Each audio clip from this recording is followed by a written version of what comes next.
All right, crew, gather up for a few minutes. Let's talk steel erection safety. I know, everyone's got stuff to do. We got beams to fly, we got bolts to tighten, but this is important. We're in the thick of steel erection right now, and that means we're dealing with some serious hazards. So let's make sure we're all dialed in. First things first, planning and preparation. Before we even touch a beam, we've got to make sure the site's ready.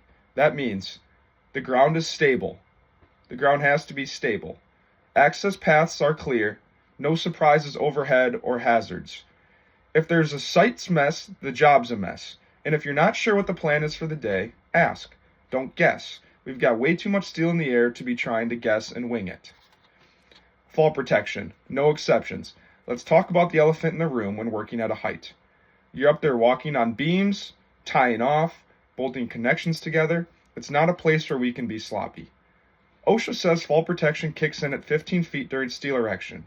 But honestly, if you're off the ground, you should probably be tied off, period. That's a rule on this site. Check your harness every morning. If it's frayed, cut, or smells like it's been living in a wet trailer, you should probably get a new one. Anchor to something solid, not rebar, not scaffolding, and definitely not your buddy's truck. And don't be the guy who says, "Oh, I'm just going up there for a few seconds." That second could be your life. Rigging and hoisting. Stay out of the fall zone, always. We've got cranes on site, which means we're got loads flying overhead. That's cool as long as we respect the danger of what those loads are. Only qualified riggers should be hooking up loads. If you're not trained, don't touch the rigging. Stay out of the fall zone. If you're under a load, you're in a danger zone. And no, it isn't going to save you if you think you're going to catch it. Way too heavy. Communications with the operator. Use radios, hand signals, whatever you need to do. Just don't play charades with a 2-ton beam swinging overhead. Let's be careful. Structural stability. Don't assume it's secure. Here's a big one. Just because it's standing on something doesn't mean it's stable.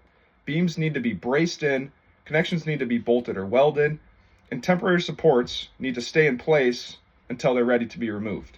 If you're thinking about removing a brace, stop and ask. We don't want to see a domino effect of steel coming down or falling because someone got ahead of the plan. Make sure you know the plan. 5. Housekeeping.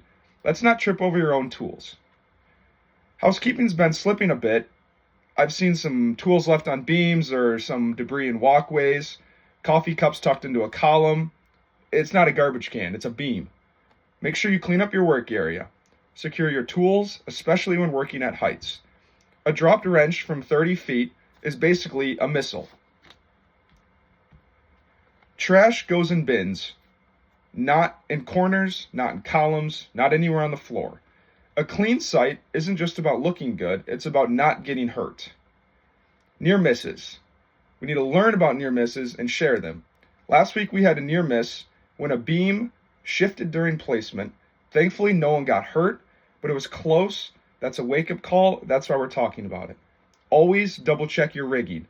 We should always communicate clearly and never rush the lift or the rigging. If you see something sketchy, say something. We learn from close calls and pray they don't become real problems ever. Attitude and awareness. Stay sharp.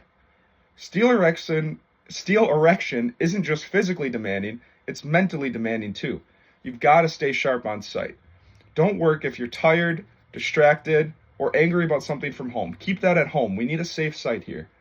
Watch out for each other. If your buddy looks off or looks like he's not paying attention, looks like he's not in the right state of mind, check in with him, talk to him. Take pride in what we're doing.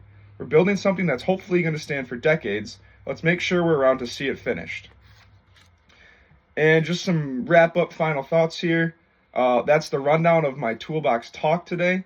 Steel erection is one of the most impressive parts of the job, but it's also one of the most dangerous ones.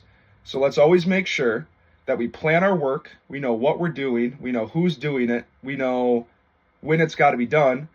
Make sure you always use your gear, make sure you use PPE, check it before you work every day. There's no point in checking it after.